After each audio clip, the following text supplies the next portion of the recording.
This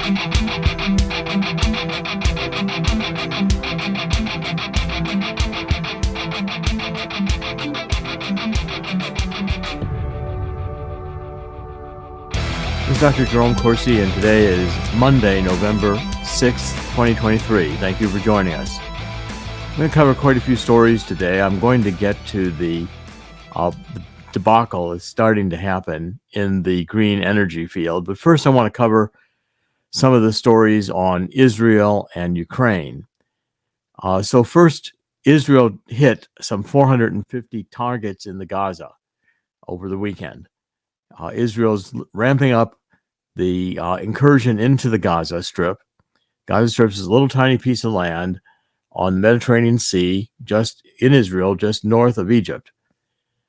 Now, the Reuters was pointing out that overnight the bombardment from the air, the ground, and the sea is one of the most intense since Israel launched its offensive. And Israel is now getting almost to the sea, coming into the Gaza, and just about surrounding Gaza City. So the fighting is starting in Gaza City. Gaza City is the only real major city in the Gaza Strip, and it's densely populated, so there's going to be virtually house-to-house fighting. I think Israel is essentially going to make rubble out of the Gaza Strip. It's going to level most of what's in the Gaza Strip. It's actually quite a bit of territory. There's 2 million Palestinians who reside in the Gaza Strip. And of course, the Biden administration was giving out very different signs. At first, our brilliant Secretary of State Blinken was saying that we should have a ceasefire. Clearly, Israel is not going to have a ceasefire. That would just allow Hamas to pause and regroup to have strikes against Israel. Israel's right now got Hamas back on its heels, and Israel's going to keep pressing. Netanyahu's not about to stop this offensive until it's completely successful, which I believe means controlling the Gaza Strip and getting Hamas rooted out of the Gaza Strip once again. Several stories were coming out, and so Blinken was going back and forth. He was reassuring the Muslims. He was reassuring Hamas. I think the Biden administration would be inclined to support Hamas if it weren't for so many Jews who are progressive Jews who are part of the Democratic Party. Right now, this whole issue of Hamas and Israel is tearing apart the Democratic Party because traditionally the Jewish vote has been very important to the Democrats since 1948, when Harry Truman agreed to have the United Nations vote to partition Palestine, which was the result needed to create the state of Israel. If the Democrats find that they are moving increasingly in a neo-Marxist direction, which they are, and supporting Hamas because Hamas is an enemy of the United States, and clearly the Democratic Party, captivated by the younger voters, is moving into this neo-Marxist direction. My new book is out, by the way, and I am beginning to publicize it. You'll see increasingly I'm going to do some interviews to get out this second volume of the Great Awakening trilogy, which is right there, the truth about neo-Marxism, cultural Maoism, and anarchy. I'll take a little while to publicize the book, but I think it gives you the context of understanding how this woke nonsense is anti-American at its core. We've allowed 2 generations of Americans now, the second generation is being even more indoctrinated in our universities into neo-Marxism.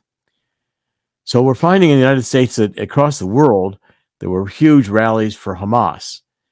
Now, the Palestinian issue is a difficult issue. I saw several videos over the weekend that were highlighting the reality about the PLO, the People's Liberation Army, which is the major military arm of the Palestinian movement, has always been a neo-Marxist revolutionary movement. And every country they've been in, Egypt, they cause problems. They try to Palestinians who don't integrate into the society. We're trying to overthrow the Egyptian government.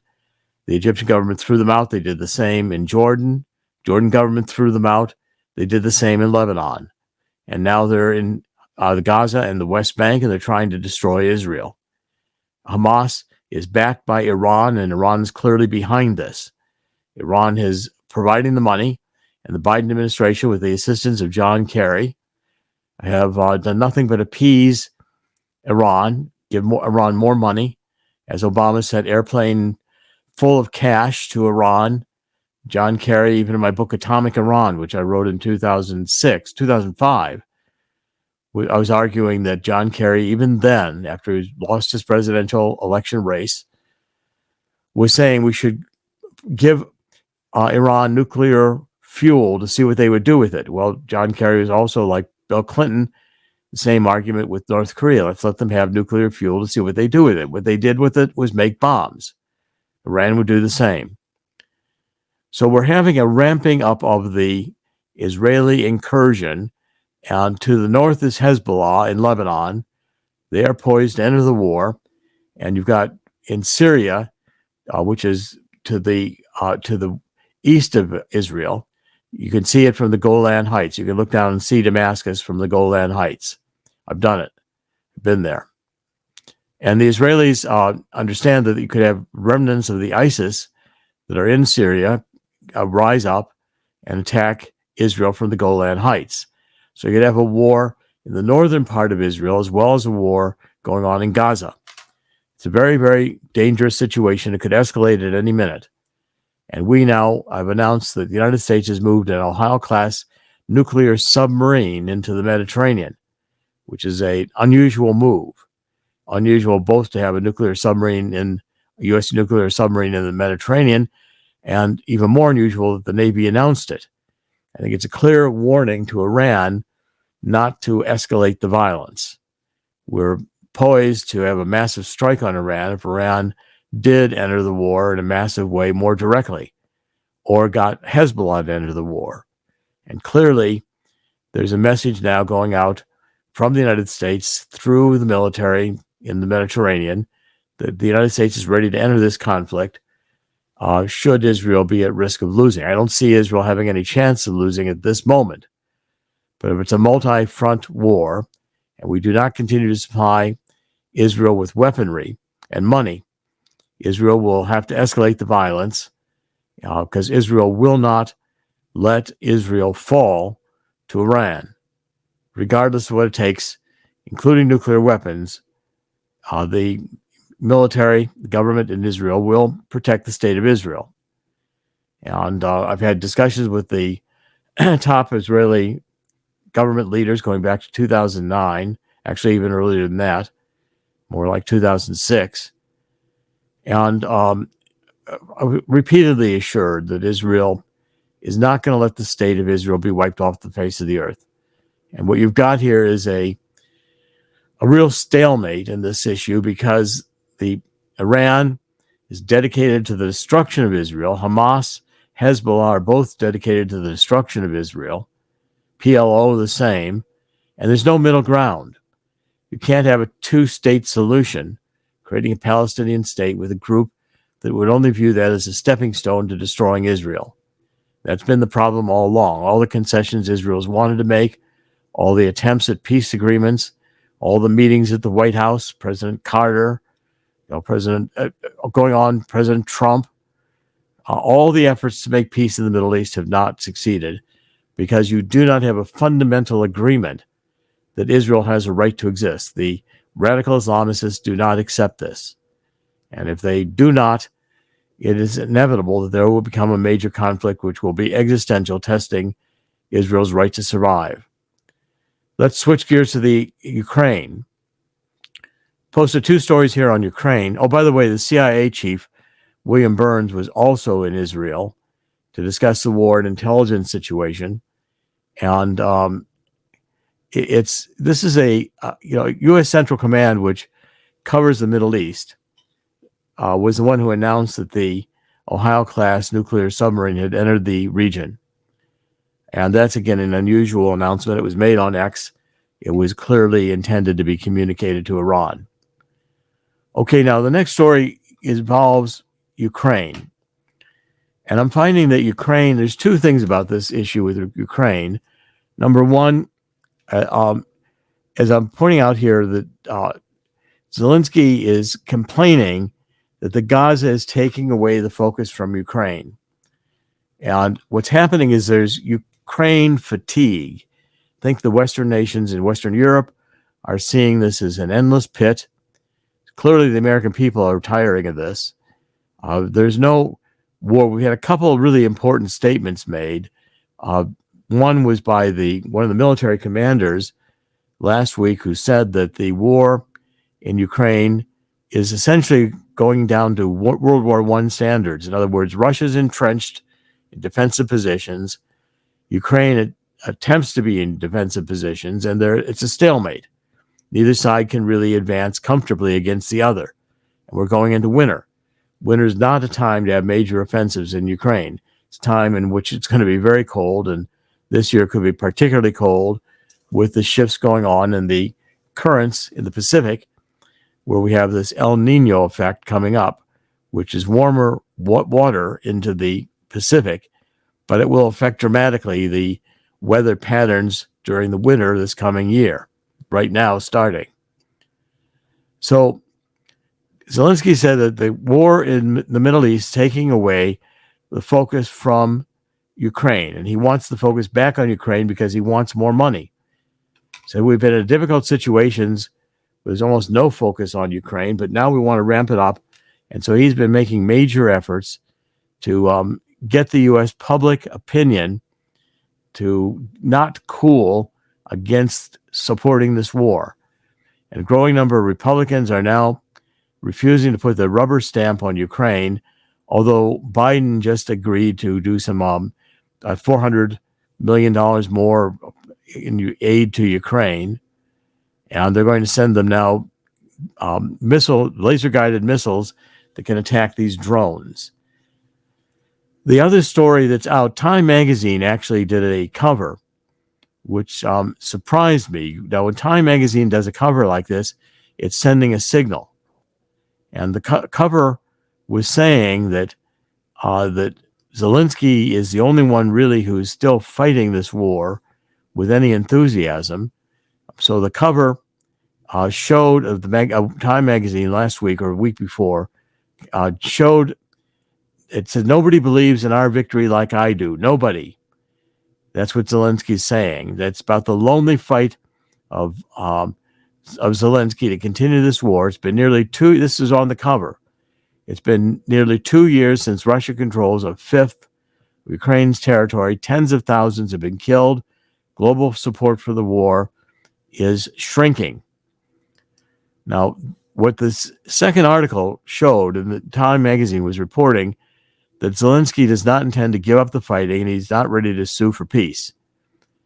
An aide from Zelenskyy said that his internal staff is beginning to disagree with him, saying we're out of options, we're not winning, but try telling that to Zelenskyy, you won't get anywhere. So Zelenskyy keeps saying not continuing this war would leave this open wound for future generations. Well, that's well said, but it's not. Right now, Russia holds territory in the Donbass area, the eastern part of Ukraine, which has been Russian-oriented, Russian language speaking for generations. And Russia has much of control over the south of Ukraine on the Black Sea, including Crimea, which is Russia's access through the Black Sea to the Mediterranean to the Atlantic. That's the southern access. Now, Ukraine is running low on weapons, and one of Zelensky's other top aides said that even if the Western leaders supplied all the arms they needed, we don't have the soldiers to fight to use these weapons. And lastly, the report also detailed the corruption in the Ukrainian government that led to Zelenskyy's recent move to sack the former defense minister. The author of the Times story, Simon Schuster, said he naively thought a Ukrainian official would think twice before taking a bribe, but an advisor to Zelenskyy said, "Simon, you're mistaken. People are stealing like there's no tomorrow." So that's typical Ukraine. I think the Biden administration would be loath to see Ukraine stop the war because it would end sending money to the Ukraine, which is being stolen left and right. I want to switch into the economy next, and I want to switch into the debacle going on in the solar and wind industries, which is making it very hard for this Biden administration fiat decision that we're going to switch to green energy transition by 2030. It's not going to happen. But Chris, first, do you have some comments? It looks pretty bad for the green industry, and it looks pretty bad for Zelenskyy. The question is, which one is going to go down first? I have to tell you, this is again the whole Ukraine fatigue that you discussed before. A lot of that also has to do with the American people and the people out west who are realizing that we're not just sacrificing our own economies for the war, but other things have been done as well. We're giving money to American mercenary groups there. We're giving money to Ukrainian pensions, whereas we're in a nation that has, well, the pension is a foreign term right now, apparently, and apparently it's that's been proven as well. We go on to green energy. We're seeing these. There's probably nothing uglier than abandoned solar and abandoned wind turbine farms. Okay, you talk about these are the same Just people junk. who care about the environment. Right. We love the environment. You're turning this nation into turning parts of this nation into huge garbage areas at this point. Nobody cleans these places up, and it's all in the name of saving the environment. I have a feeling it has something else. There's something else to that because there's no cleanup, and that's the big one. There were stories this week. I'm sorry, I didn't mean to cut you off. Go ahead. I was just saying Woodsy Owl would be very upset. Very upset. There's stories all this weekend about the economy. The economy has got to crash at some point. So get a copy of this book. And why I always say it's got to crash, we're just borrowing too much money and spending too much money. We were between this quarter, the fourth quarter of 2023 and the first quarter of 2024, Treasury is going to borrow $1.5 trillion in new debt. And the markets are souring on U.S. debt. Interest rates on bonds are now up to 5%. That's extremely high, given the fact that we're coming off zero interest rates, which were common during the Obama years. The Federal Reserve is trying to boost low economic activity from the Obama policies. So when a crash comes, it's going to be severe, I think. It's right now the stock market's being propped up, but that's not going to continue. Get a free copy of this book. The coming global crash will create an historic gold rush. I've co-authored it with Dean Heskin, who is the head of Swiss America. You get a free copy by calling Swiss America at 1-800-519-6268. Repeat that number again, Swiss America's number for a free copy of this book, 1-800-519-6268. Swiss America has sponsored us for a long time. Chris is showing you the various videos we've got up from Swiss America. Please take a look at the secret war on cash. The gold is going to explode. Gold has before. Under Jimmy Carter, we went through the first round of stagflation. We're going through another now. Gold hit $843 an ounce, up from $35 an ounce when Richard Nixon took us off the gold standard in 1971. We're going to have another oil and gas crisis. I think oil could hit as high as $200 a barrel this winter. Oil is already very close to $100 a barrel. And then in 1980, 2008, so we're going to have a combination of war, the Yom Kippur War in 1973, followed by the OPEC oil embargo. We have another war going on in the Middle East. I think it's going to lead to another energy crisis. And subprime real estate collapse in 2008, 2009. We're going to have a repeat of that with the collapse already starting in auto foreclosures in the subprime market, which are reaching all-time highs. Got the real estate mortgage market for homes, 8% interest right now for a 30-year fixed mortgage. That puts 30-year fixed mortgages out of reach for many middle-class Americans. And then we had 2020 gold hit all-time high, 2022, March 8th, $2,074.60. Gold right now is hovering right around $2,000 an ounce. It has crossed that barrier several times. And I think the gold market is going to explode in this 2024. If it does, your purchasing power of your dollar is clearly diminishing. with all the spending we're doing. Go to the grocery store, see what $100 buys. It's not very much. 1-800-519-6268. Get a free copy of the book. Okay, now let's switch into the stories I want to cover on the green energy. There's several out that are really pretty disturbing if you believe in green energy. I think we're going into another round of Solyndra. Those were when the solar industry failed under Obama. All Biden is doing is repeating what Obama did, which is throw lots of money at renewables, and they don't work. They're not scalable to the extent we have to have them scalable. Wind doesn't blow all the time. The sun doesn't shine all the time. Now, this last week was extremely bad for offshore wind. As we reported last week, this Ørsted, this Dutch company, just stopped funding altogether 2 offshore wind turbine projects off the shore of New Jersey in the ocean. So wind companies are canceling projects, and executives are sounding the alarm on the state of the industry. These are articles which are out today, while solar companies and indices have seen their value continue a months-long decline that has resulted in diminished earnings forecasts and a solar industry loan provider's bankruptcy. So one of the major solar industry loan providers has now gone bankrupt. So you've got basically a 3-legged stool that Biden wanted to advance this energy transition on, which was solar, wind, and electric vehicles.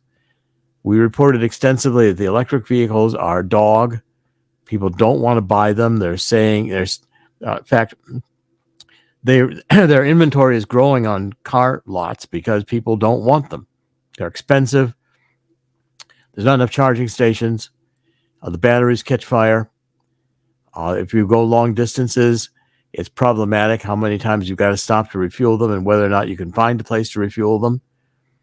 The energy saved is really not that extensive. We reported last week that when you take into account all the energy subsidies, it costs the equivalent of about $17 a gallon to put gallons worth of energy into an electric vehicle. These U.S. offshore wind industry appears fundamentally broken with inflation, etc., and the cost of carbon industry to get gas, natural gas, and hydrocarbon fuels, oil, according to British Petroleum, are still fundamentally needed and still relatively cheap compared to the wind and solar. But with this heavily subsidized offshore wind developments under the Inflation Reduction Act, which was a bad name for an act that just pumped more money into the economy, that was hypothecated, made up,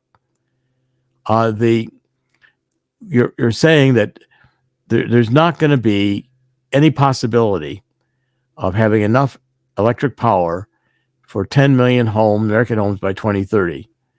So the state of the industry is so dire that numerous energy market experts are saying the government bailout for the industry may be just around the corner. More money spent.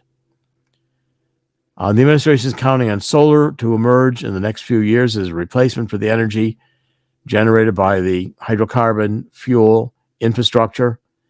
But solar is similar to wind.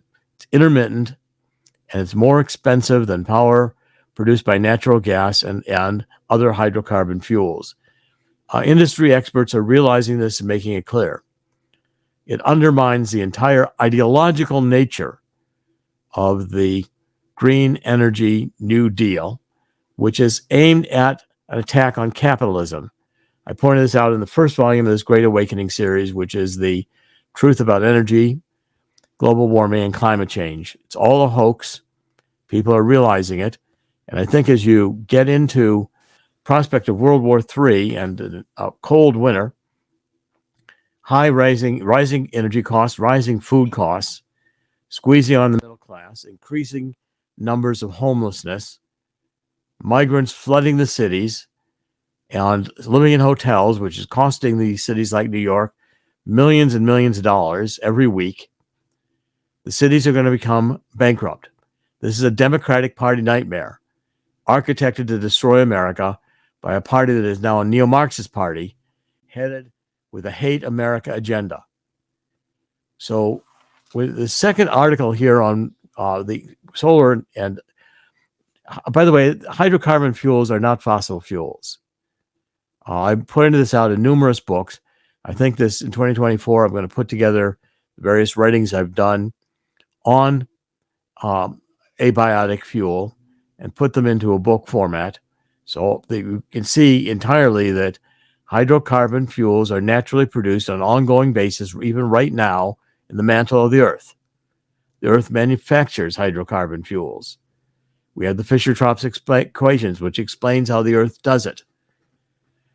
Scientists in laboratories have used these formulas and have made synthetic oil on various hydrocarbons, taking something with hydrogen, something with carbon, intense heat and pressure, in the presence of appropriate catalysts like iron oxide, and you can produce hydrocarbon chains, straight chains, which are molecules of hydrogen and carbon linked together in a straight format.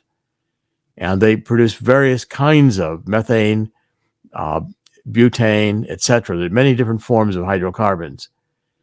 Now, a new book has been published by an author I consider to be very good, and I've covered it here in the second article. The book emphasizes the importance of the sun. Now, I thought this was a interesting title for the book, and by the way, it's on Judith Curry's website. I follow Judith Curry. She was originally a global warming scientist, but she woke up and decided that the IPCC equations were nonsense. What woke her up was the Climate Gate, where these exposures of these emails came out of the East Anglia computer, the IPCC, that's the Intergovernmental Panel on Climate Change, the UN's group. When Michael Mann did this hockey stick, which was the vogue a few years ago, saying the Earth's temperature was just perfect till the industrial age. We started using hydrocarbon fuels, and then like the blade of the hockey stick, the Earth's temperature shot up. It's nonsense. The data was rigged. So this Javier Vinos, who's a very good climate scientist, has a new book, Climate Puzzle, The Sun's Surprising Role. Now, why is that surprising role? Because the climate change movement argues that the sun is not that important in terms of the Earth's temperature, which is ludicrous. I mean, it's absolutely silly. At night, at night it's dark. Why is it dark? Well, the sun isn't in the sky. I mean, they may not teach this in schools anymore, but the Earth rotates, and as we turn away from the sun, it becomes night, and then people sleep.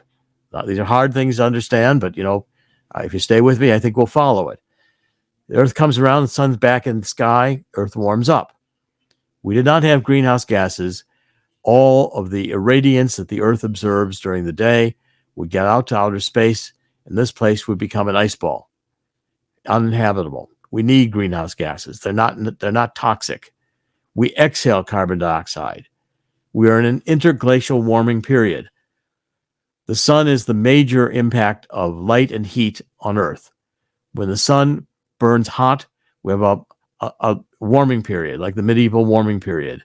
When the sun has fewer sunspots and is burning colder, we have a little ice age, like we did in the Napoleonic era.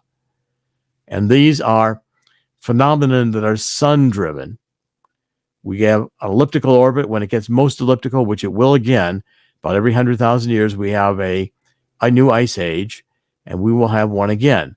Now, what this book points out is that the ocean is the primary source of this poleward leading to the poles, heat transport in the tropics, with the tropical Pacific being the dominant player due to its size. Okay, now, what this author is saying is the Pacific's twice as large as the Atlantic.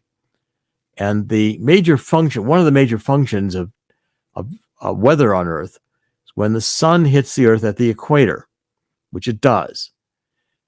Then the Earth distributes that heat to the upper atmosphere and to the poles to make to even out the distribution of heat on Earth. It's fundamental to our being an inhabitable planet. So now we've got the warmer Earth currents, the El Nino, coming up in the Pacific.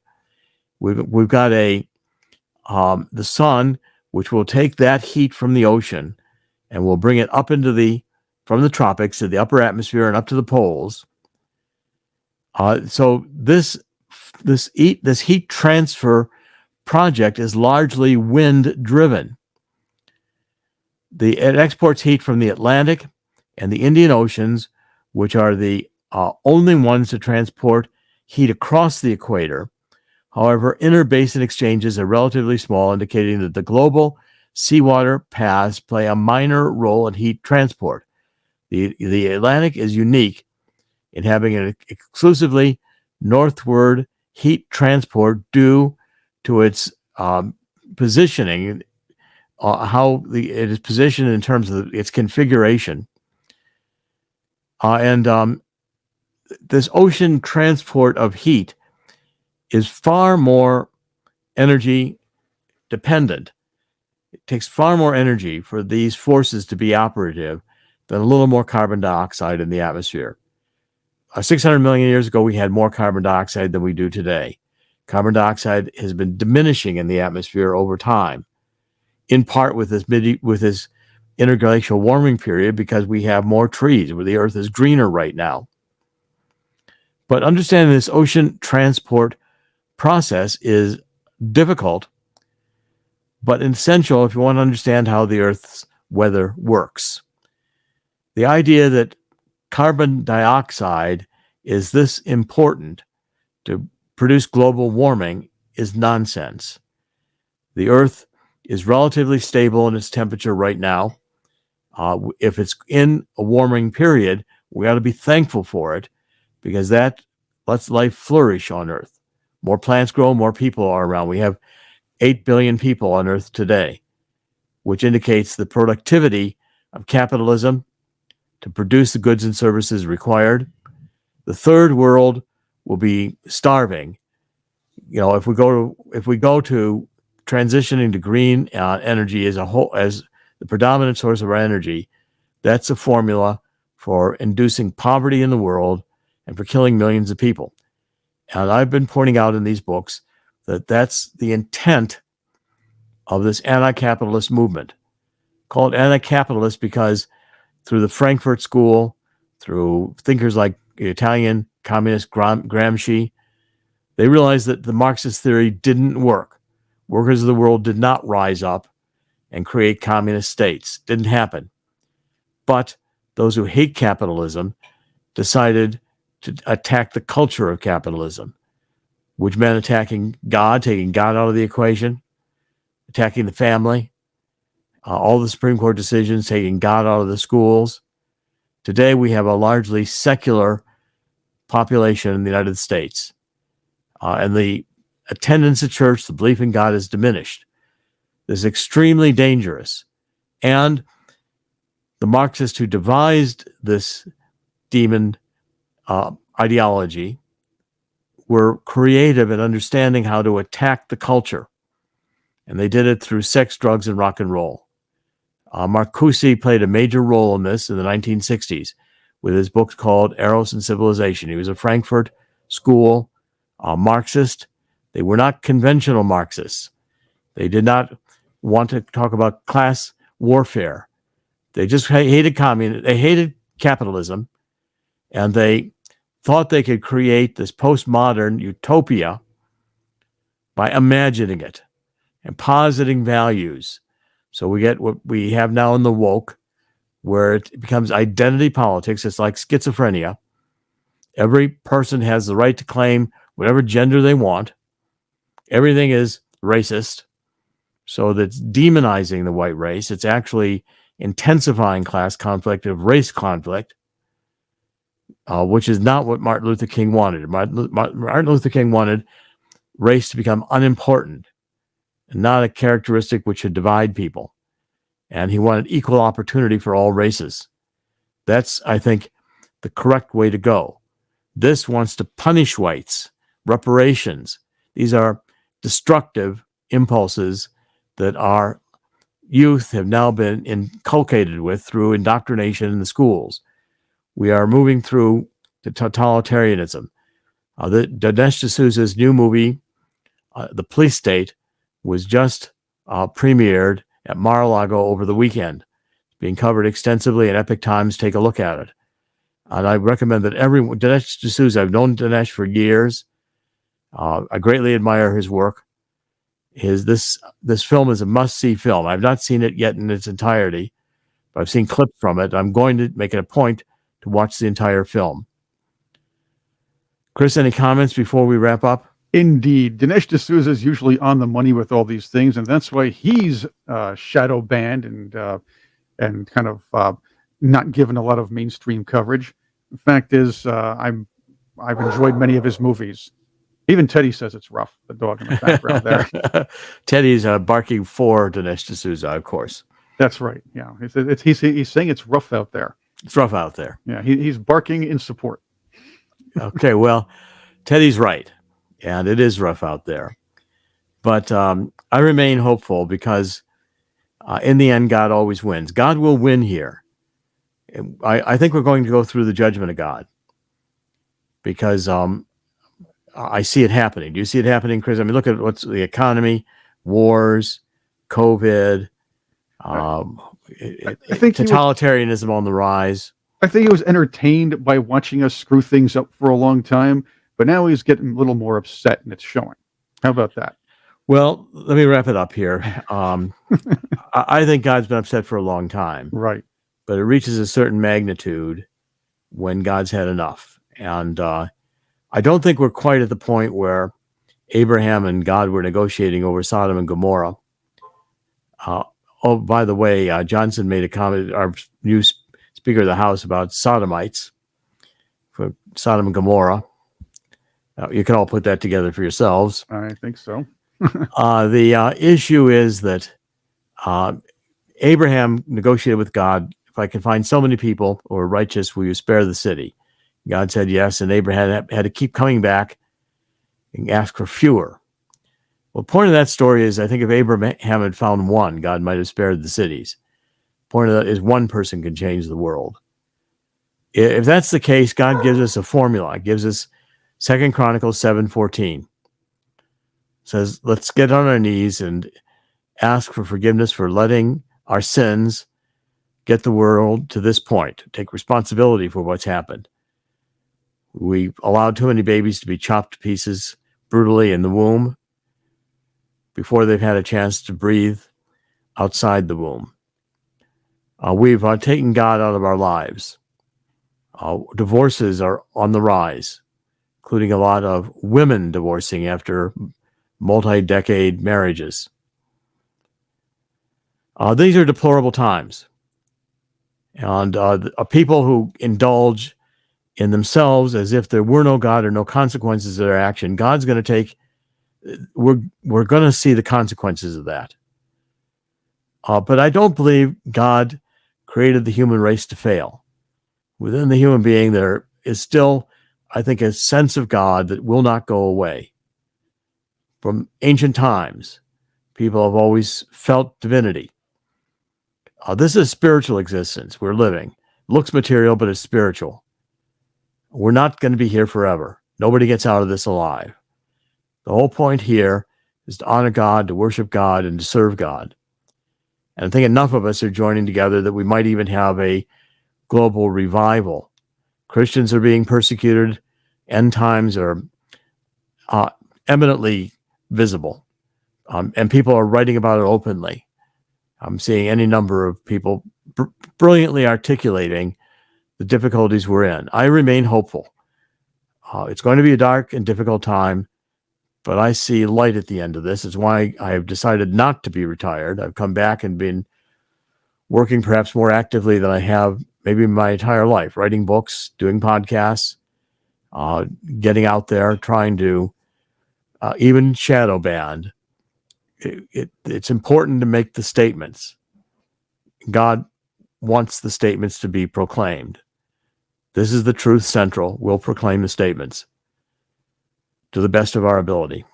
Thank you for joining us. We're here every weekend. Get a free copy of this book. It's not very long, but it's a guide post to seeing what's going on. I talk about the digital currency. I talk about the rise of the BRICS nations. Talk about the global debt crisis. You need to be aware of these things so you can prepare to get out of debt yourself and to weather the storm. Dr. Jerome Corsi, in the end, God always wins. Thank you for joining us. We're doing podcasts on The Truth Central. And by the way, we're on Rumble, we're on BitChute, we're on many different channels. At the upper right-hand corner of the website, you can see all the channels we're on. We also do audio podcasts, Apple Podcasts. You can find many different places where you can hear the show. Please like the show. Please pass the word around. Subscribe. We will soon have a Substack in place. I'm working on that right now. This is Dr. Jerome Corsi. Thank you for joining us. We'll be back tomorrow. God bless.